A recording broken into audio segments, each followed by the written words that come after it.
Disclaimer. We are two regular guys who love to talk Bone Thugs and Harmony. We do not represent Bone Thugs or any Bone affiliate. We are also not Bone Thugs experts. The views and information you hear in this podcast may be based on personal opinion. Please feel free to leave corrections and clarifying information in the comments. And enjoy.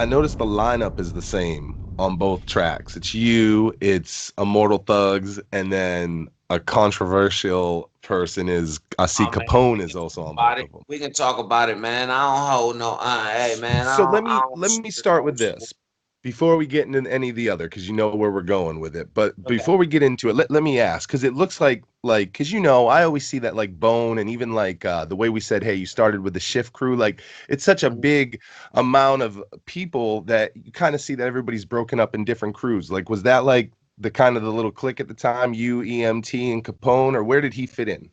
Man, it was like this dude showed up at my mom's house. He showed up at Mama P house just out of no fucking where, and she took a liking to him and wanted us to, I guess keep him around, and that's how he got down. It wasn't like we sought him out or no shit Hmm. like that. I don't know That's what about what he said. No, that's I what he don't said. know He's what the fuck that dude's what was on his mind and no shit like that, but that's what really happened.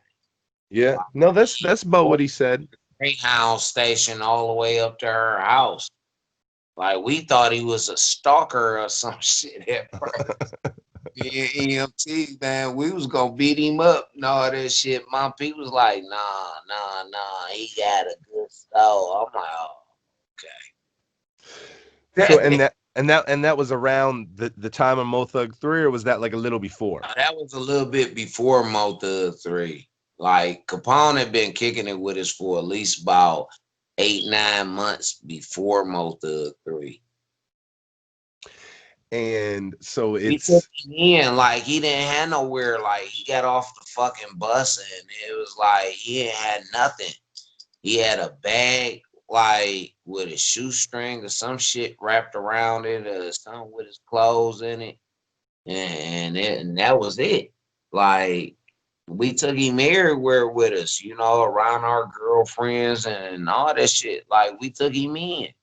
and that And seems then uncommon for your crew. Like I've talked to a lot of people around the Bone team, and I think that's a different move to hear that just somebody completely unaffiliated you guys brought in, like that with open arms. yeah, like our mama is the boss, nigga. If she say do it, then we got to fucking do it.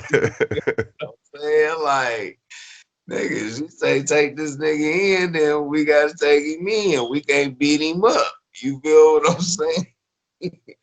Cause we was on that shit at first, like, who the fuck is this nigga? Cause that was around the time our brothers was beefing with fucking Do or Die and all that Yeah, shit. and he's a Chicago guy. Yeah, then he come from fucking where's that shit called? I forget. Some projects he come from and shit.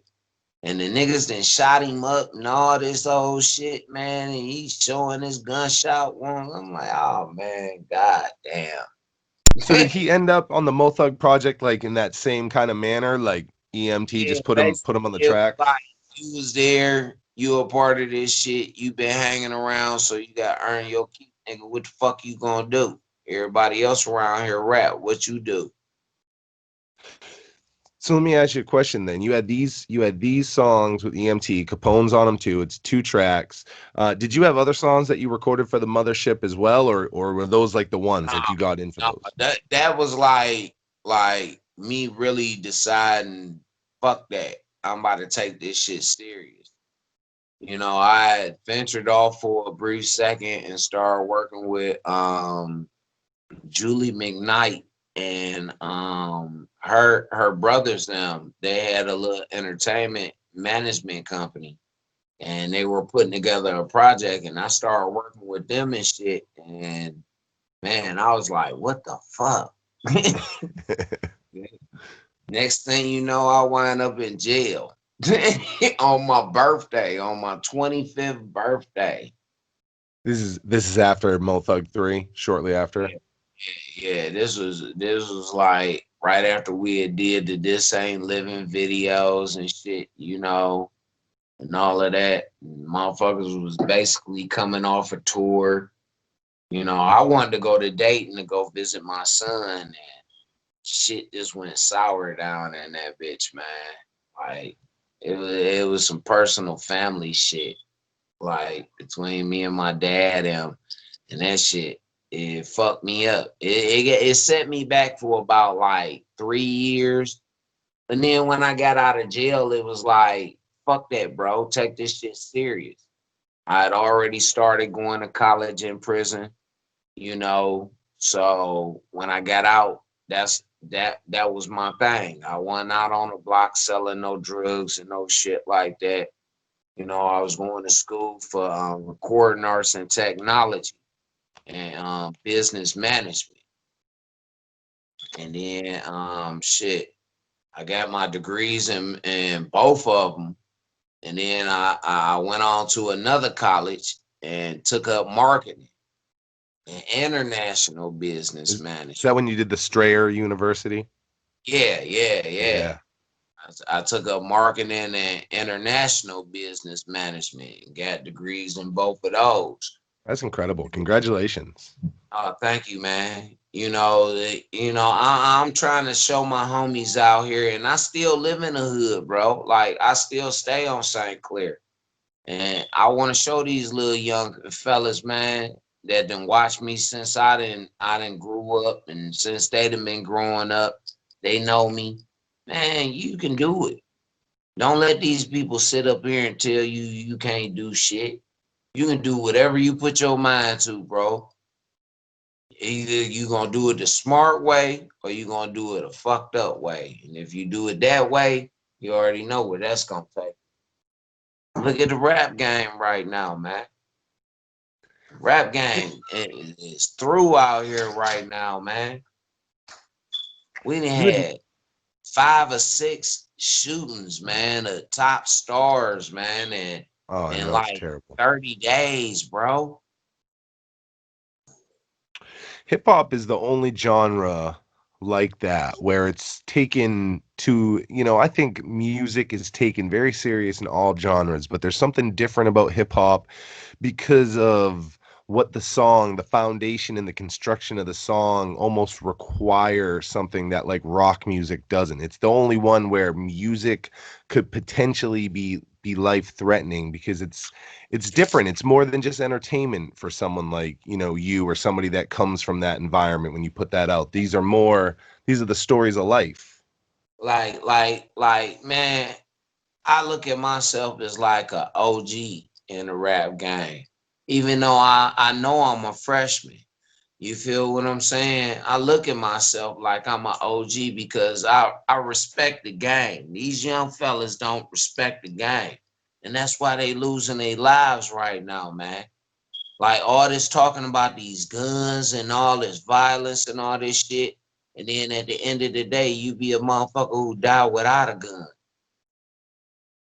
You feel? You came up at a time through Mo Thug where hip hop and violence was on the rise. You were talking about being out there in California.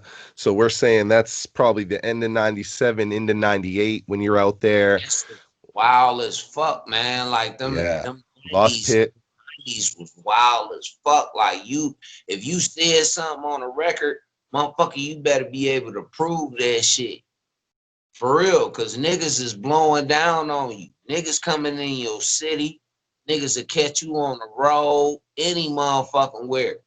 For real. They catch you lacking out on that bitch. But it wasn't about no guns back then, man. Niggas got their ass beat. You feel what I'm saying? I always thought that was cool about Bone, that even though they had some beef with, guys like Do or Die because of, the We tore, sound, the we but like tore, the coast stuff we though. tore many organizations addresses. Yeah, Nigga told him some shit. we've heard stories about hotels and stuff where the bone camp ran into like the do or die camp and shit like that. Man, that shit was wild as fuck. That shit was wild. Bro, it was on site. You feel what I'm saying? Like you couldn't say I got beef with this nigga, and then you not gonna see this nigga because this nigga gonna make himself available for you to see. You feel what I'm saying? Yeah. If you Yeah, got a show in Houston and you beefing with a nigga from motherfucking Port Arthur, then nigga, you know them niggas gonna be at the fucking Houston show. You know that. it was kind of one of those things that if you were with that crew at that time, then you guys all embodied that beef. Everybody had the issue with do or Hell die. yeah, man, because it was a family thing. It was a Yeah. family thing. We took that shit personal. We took that shit personal, man. For real. Yeah, that's a common thing we hear from every Mo Thug is this was more than music. This is a It was, family. it was like, man, it was so much camaraderie in hip hop back then that bro, like today, this shit look like something that somebody then just drew up in a fucking comic sketch or some shit. For So real. let me ask Today's you a question look about like some shit like that. let me ask a question about when you said you went to jail. You went to jail shortly after Mo Thug 3. Is that why you weren't on Mo Thug 4 or were there other reasons Yeah, there? yeah. I had to go do like 3 years. I got out, like I say, I stayed away, but then I start trying to build my own thing. You feel what I'm saying? Like I Mhm. started fucking around with my own studios and my own microphones and shit like that, trying to find my sound. And I got a lot of shit on sound. Uh, uh, um, was my shit SoundCloud. I got like about 3 accounts on I was SoundCloud. gonna say you have a couple different accounts. You got some that are actually there's one that's a little older, Yeah. um, and And it's that got was some like when I was getting back into it. Yeah. yeah, it's got some gems in there. There was one I was gonna bring up a little later called it. You got a newer one of this too, but the original T Rock, I was gonna tell you is hard as fuck. That is hard as fuck. And if you're a Bone fan and you haven't heard T Rock, you guys are gonna want to get on there, look up Freaky No. G on SoundCloud. T Rock is like I love everything that you say about everything, and I assume that's for Tombstone during the hook. Oh Um, yeah. That was my OG, man. Like I owe that nigga everything. I still fuck with his family. Like, matter of fact, his little cousin was just over here at my house the other night. She just brought me some cheese dip. For real, like I fuck with the O'Neills, man. I fuck with that family, man, real hard. Like that's my family. That was it's always a big loss when you lose anybody, but that seemed to really affect the Mo Thug family. Tombstone kind of seemed like, yeah, He you was, always got the coach of the he was team, the but niche that kept everything all together. yeah, You feel what I'm yeah, saying? Like he was always the quiet warrior, but when you came to him and you asked him some shit, he gonna tell you the truth. Whether you like it or not, he gonna tell you that truth. And that's what Mo Thug start missing. yeah. Like niggas start forgetting about truth. Who the fuck you really are. Where you come from. You feel what I'm saying? It's interesting because when you talk to the Mo Thugs, everybody kind of knew everybody, but some people know others better than others, but everybody kind of seemed to have a good relationship with Tombstone. Everyone always has great things to say Stone, about him. Stone was that man. I'm telling you. I'm telling Yeah. you, you can go to T Rock about anything. If you got beef in the street, he's ceasing that shit in 24 hours. And what a For real. style on the mic that guy had. That militant, just like if And he Black Panther on created the every microphone. beat he rapped on. Yeah, that's He incredible. created every beat on a little a beat machine. It was like it looked like a fucking on one of them little tablets with he flip it open and it's a drum machine in that bitch, and he'll make them motherfucking beats right there on that Yeah. drum machine, and then he'll take it to the studio and hook it up to the motherfucking boards and record the shit on the boards and shit, man. T-Rock was a beast, man. He was a Did beast. did you have any other songs with Graveyard Shift besides the one on Stillwaters, or they're just I ain't out? get a chance. I didn't get a chance. But me and Ray Bird, T-Rock nephew, we got a few songs together. We formed a group called the Infantry not too long ago up here in Cleveland. And, you know, we had a little buzz for a minute, but you know, street shit is what it is. You know, Something niggas you had cool. something you had said earlier was, you got out and you got your own setup and you were finding your sound. And that was something I was going to bring up, that if, between Mo Thugs 3 and if you go listen to some of your solo independent work now, your sound has really evolved. Like, and you're real, like, comfortable in the place you're in now. And I always, when I hear your songs, there's certain ones that I'm like, wow, he's kind of got like a different style on this one. Like, I hear like some southern influence here. I hear it in the voice. I hear it in the beat. Like, you're versatile. It's not just that one It's like thing. right now, my beats right now coming from my homeboy Richie Sullivan. Shout out to my homeboy over there in the UK, my producer. I signed into Wasteland Music Productions. You feel what I'm saying? He been bringing out that new sound off him. You feel what I'm saying? Like far as that trap sound, but it's a little bit more. You feel what I'm saying? Yeah. Like old school, but damn, I can rock to this shit. That's how the young people feel about that shit. Like, man, we just need to see some visuals, sir. Do you like that challenge when it's a instrumental that you may not always, it's not the comfort zone. It's a little outside of the comfort zone. It's different. Nah, see, sometimes like I call Richie up all the way over to the UK. I hit him on motherfucking on video chat and shit, and I'd be like, "Hey, look, bro, I need this type of beat. I want it like this, and do your magic to it." Like within 12 to 24 hours, he be to sent me the beat back, and then I be to send it back to him in less than motherfucking 6 hours. Beyond the harmony for the fans, we celebrate.